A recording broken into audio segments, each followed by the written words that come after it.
আসসালামু আলাইকুম প্রিয় দর্শক, একবার কল্পনা করুন আপনি আপনার জীবনের শেষ মুহূর্তে পৌঁছে গেছেন। চারপাশে আপনার প্রিয় মানুষগুলো দাঁড়িয়ে আছে, কেউ দোয়া করছে, কেউ কাঁদছে। ধীরে ধীরে আপনার দৃষ্টি ঝাপসা হয়ে গেল।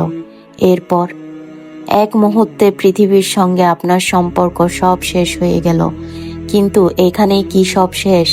না, ইসলামের শিক্ষা অনুযায়ী এখান থেকে শুরু হয় মানুষের প্রকৃত যাত্রা, আখিরাতের পথে প্রথম ধাপ। আল্লাহ তাআলা কুরআনে বলেন, প্রত্যেক প্রাণীকে মৃত্যুর স্বাদ গ্রহণ করতে হবে, তারপর তোমাদেরকে আমার কাছে ফিরিয়ে আনা হবে। সূরা আল আনকাবুত। আর অন্য আয়াতে বলেন, প্রত্যেক প্রাণীকে মৃত্যুর স্বাদ গ্রহণ করতে হবে। সূরা আলে ইমরান।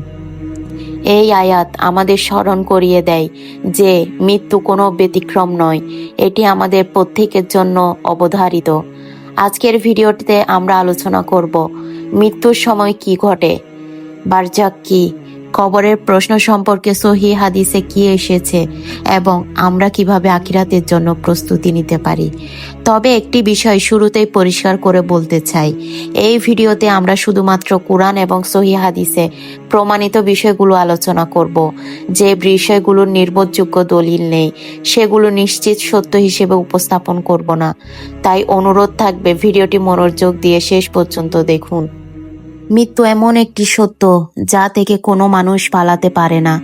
আমরা জানি না কখন, কোথায় বা কিভাবে আমাদের জীবনের শেষ মুহূর্ত আসবে, কিন্তু একজন মুমিনের জন্য এই সত্য স্মরণ করা ভয়ের নয়, বরং আখিরাতের প্রস্তুতির একটি গুরুত্বপূর্ণ অংশ।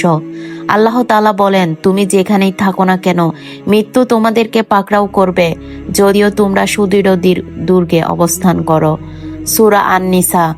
এই আয়াত আমাদের মনে করিয়ে দেয় যে মৃত্যু নির্ধারিত সময়েই আসবে।